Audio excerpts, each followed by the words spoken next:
Let's Play! Hi guys and welcome back to Let's Play Hate Plus. In the last part we read some more documents, and in this part we're going to be reading some more documents, specifically the President's Arrest by Hyo Seo-young. Just for a quick reminder, Hyo Seo-young was the Chief Security Officer, Mute's closest lieutenant. She was married to Professor Kim and had a daughter named So-hee. She was devastated when her husband died because she couldn't protect him. Above all else, she really seemed to love Mute a lot. Here we go. In my entire life, I had never had a more exhausting month. I am supposed to be the second most powerful woman on the ship when it comes to security, yet increasingly I feel powerless and utterly drained. It is not as if I haven't dealt with serious crises before, yet this is just one thing that I'm powerless against after another. I've completely hit a dead end in finding the bastard who murdered my husband, and there have been flagrant acts of outright sabotage leading up to the election. Councillor Mute has been powerless to stop the council from enacting horrible legislation like the Unity Act. And then while I was trying to enjoy a single night with my little girl, eating dinner. Who's her little girl? Oh, she's cute. The last chance I will surely have before the election in 3 days. I could not even do that without things somehow managing to become unimaginably worse. Drop what you're doing right now, Mute yelled, suddenly appearing in my dining room without any warning. There's no time to talk, but I need you and your best officers at the President's residence within like 5 minutes. Is this about... I started to ask, but was immediately interrupted.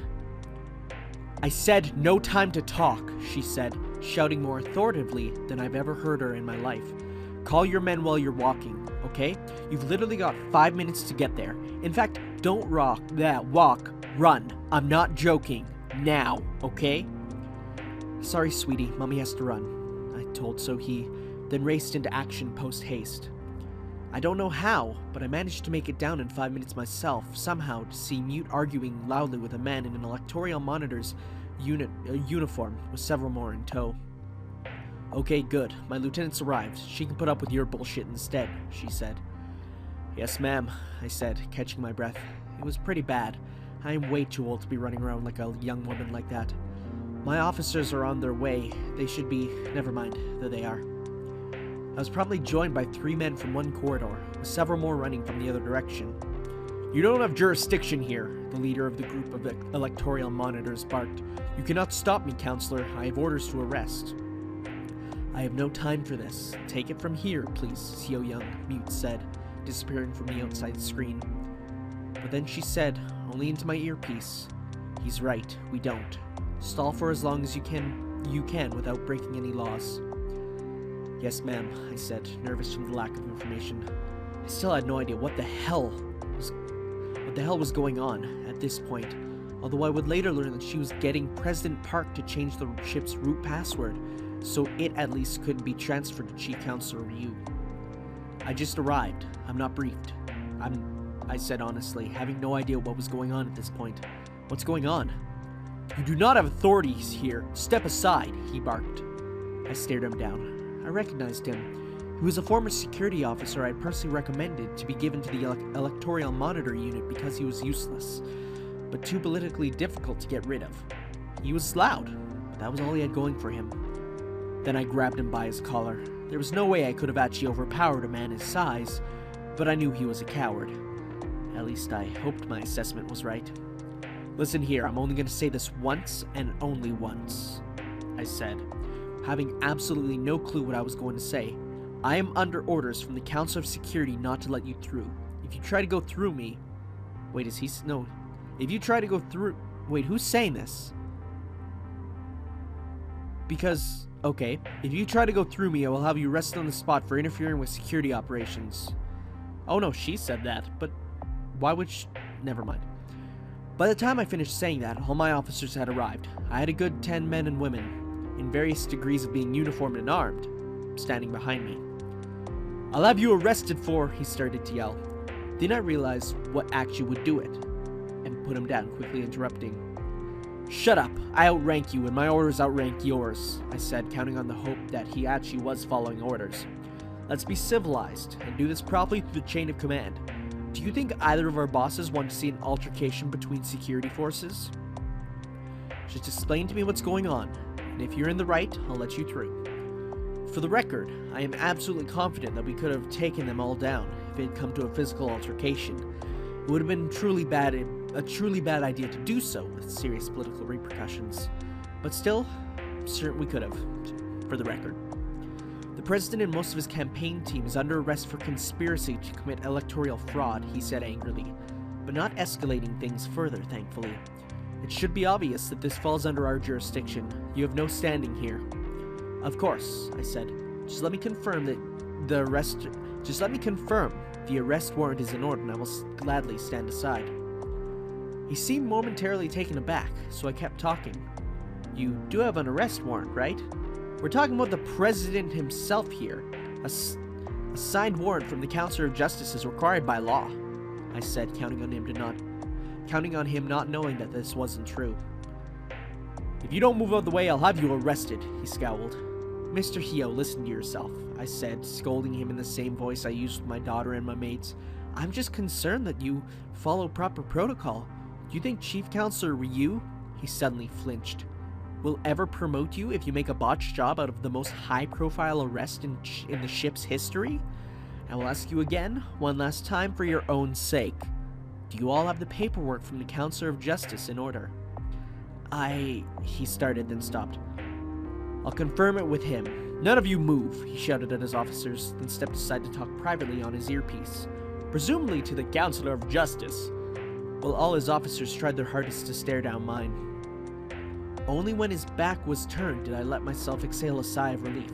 No officer I would have trusted with something so important would have flinched like that. Ma'am, I said quietly into my own earpiece, if you need more than a minute, I can do that, but I think it will rapidly get unpleasant. Do not use violence, Hio Young. Absolutely do not use violence in under any circumstance, okay?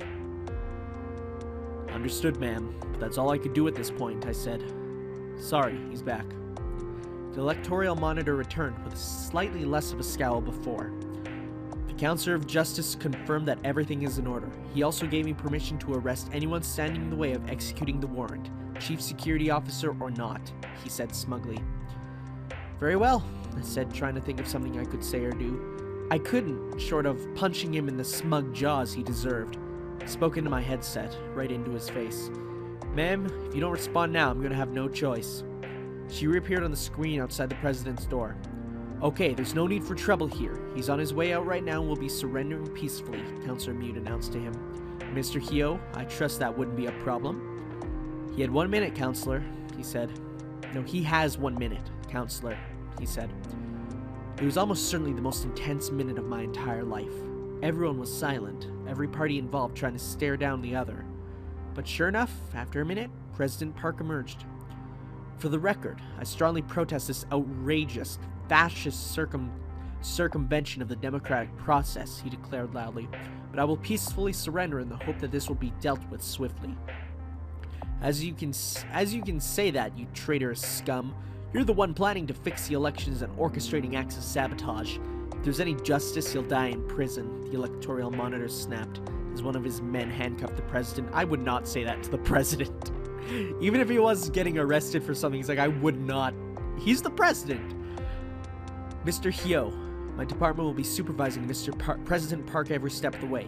Like, let your boss know that if he's even treated slightly improperly, I'll know about it right away, okay? Mute said, just so we're absolutely clear. Don't interfere, he said. Take him away. From that point onwards, as President Park himself would call it, another shit show. And to show that the circumstances would actually cause us to side with and to think the circumstances would actually cause us to side with that man on anything. But in the end, there was nothing that could be done. I could see it in Mute's eyes that, for once, she had felt as though she could only accept defeat this time. I don't understand what just happened, I said to her after the arrest was made and the president locked up for the night. Me neither, was all she said, without any confidence. I'm scared, ma'am, I admitted. Yes. Or yeah, she said, not elaborating any further. Yeah. With everything that happened that night, supervising the arrest powerlessly, I couldn't even make it home until late at night, far past the hour anyone was still awake. I wanted to check my daughter. I went to check in on my daughter. peacefully asleep, already tucked in by one of the maids. Then I fell to my knees and lamented that I was so powerless that I couldn't have even been there to do that for her. I'll wait, we have Election Night 2 from Mute's internal logs. Well, from internal logs, 9:01 p.m. in Hyo Seo Young's office. Well, the polls are closed now, I suppose, she said. Who even cares? I sighed. We both know there might as well be only one candidate in the running right now. 5 years of President and Chief Counselor Ryu. Like, maybe he'll invent some new titles for himself now that he has all the power on the ship. Grand Emperor Ryu.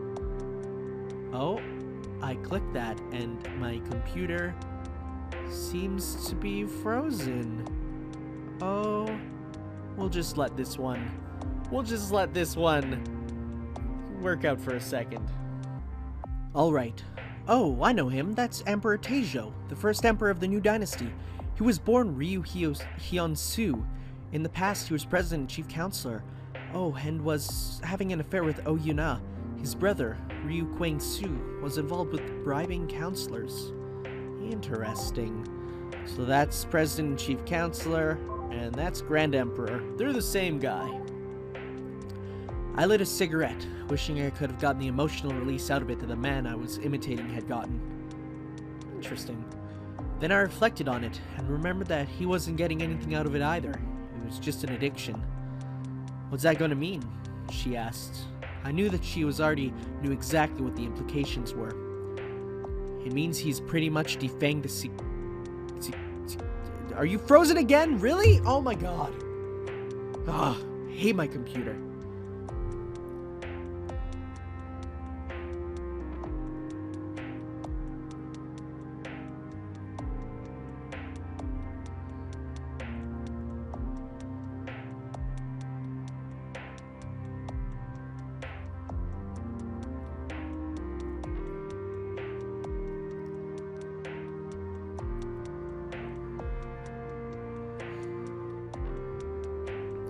It means he's pretty much defanged the security veto, since he'll have the presidential override and all, I said.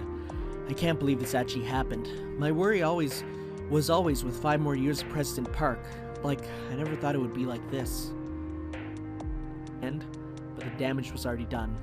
Like, if something that bad happens again, well, it can't, okay? It can't. What do we do then? She asked. I could see fear and uncertainty in her eyes, and like, I really wanted to say something to reassure her. I wanted to have a good answer. I don't know, Seo Young, I said. I've got nothing. Break open that vintage 3899. It doesn't exactly roll off the tongue. You got from the kid last election, I guess. I think drinking vicariously through you is the best thing I can manage this evening. Oh, I forgot all about that. I've been saving it for, well, it hardly matters anymore. I suppose I might as well, she said, getting up to find the bottle. I already knew what she had been saving it for. Her 20th anniversary.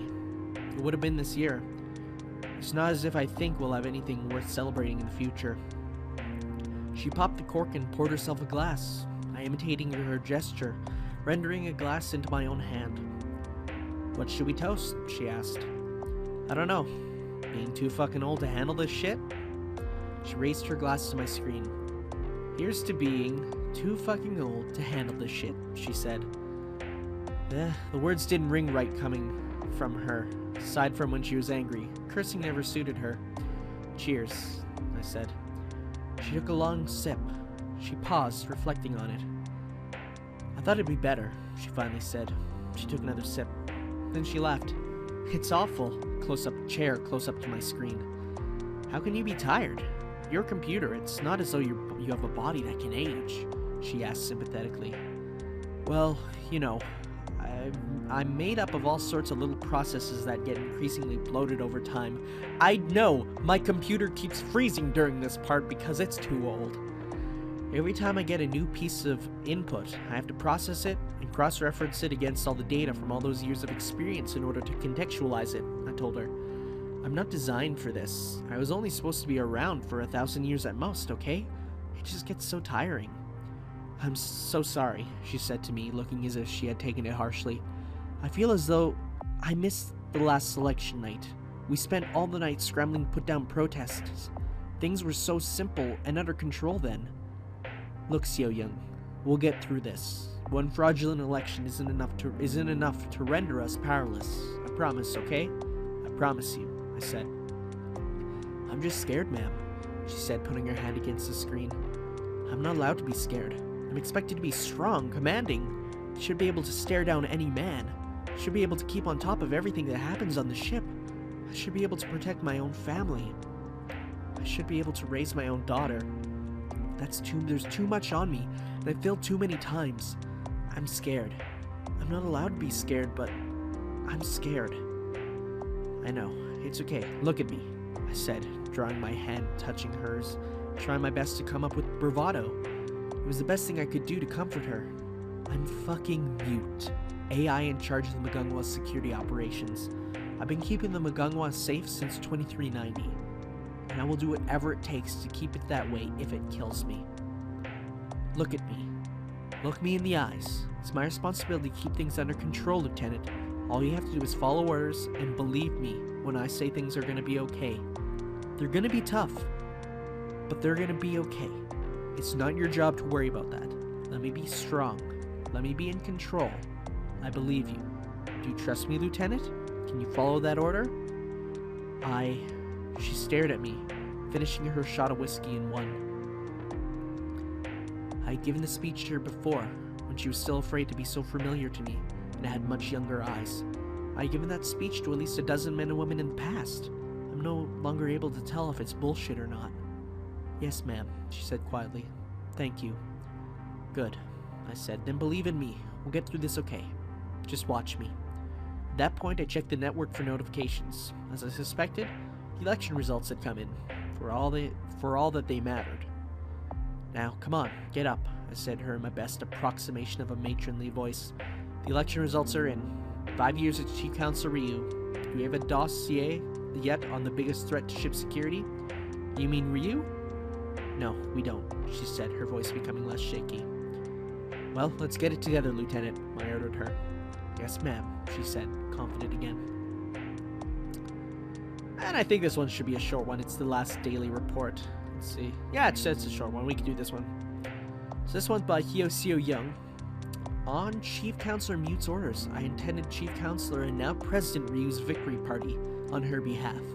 I confess that I had managed to avoid most parties outside of my family for a very long time, by choice. But this was even more deeply alienating experience than I'd expected in light of that. The entire council, excluding the Counselor of Security, of course, was in attendance, as well as various men from the Ryu family who were all apparently involved in his campaign, and several electoral monitors. The one I stared down on earlier this week included. We didn't talk. I wore my dress uniform there, as any sane person would, and it ended up being the only one wearing pants. Literally everyone else was wearing some manner of traditional attire or another.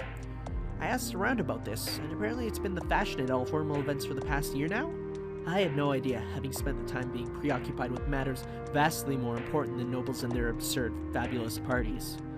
This isn't fashion though, and I don't really know if this is relevant, but there's one thing I found profoundly off-putting. Excluding maids and entertainers, I was the only woman present in attendance. And after a certain point in the evening, when the wine had flown freely for a while, the new President Ryu trotted out, of all people, my long-estranged niece, Hyo Ae-jung. Oh, they're related. Oh. While she sang dramatic love songs in uncomfortably intimate quarters with several counselors, I discreetly interrogated one of the maids. Evidently, Ae-jung had been unable to support herself and her younger sister. Oh, I don't think it's the younger sister. I think, based off theater income anymore, and now is living under Ryu's roof, providing more entertainment for his visitors. I am utterly certain that Ae-jung is an only child, but never mind that for now. Yeah, exactly, I know. Neither me nor her father have spoken to her at all in well over a decade, but I assume she continued to have a successful career. I don't understand what happened. This probably isn't relevant to anything political, but since she's part of our family, I thought you should know. Past that, I learned very little of any value from attending, I'm afraid. None of the counselors present were willing to share any more than the same blandly stilted pleasantries that you would have gotten from them. I can only really report back on a few things of value. Firstly, as I suspected, the electoral monitor responsible for arresting President Park is on very close speaking terms with Ryu. I don't know if that's useful, but it's confirmation at least. Second, the most important thing is not good. I overheard a very drunk counselor of justice, who didn't realize I was standing nearby, saying, and I quote, We tried to get it out of him, but it looks like the only person who knows the password is that bitch. Unfortunately, I wasn't able to make out any more from him, thanks to some very loud singing from Jung drowning them out. Beyond that, I was unable to learn anything else. There's nothing of tremendous use in there, I'm afraid. That is my report for today. Alright. With that, folks, thank you for watching, and next time we have some more Oh, I hit the microphone. I apologize. That probably was very loud. Next time we'll have more reading to do, because that's kind of this entire game. But hey, I'm getting really into it again. Thanks for watching, and ciao.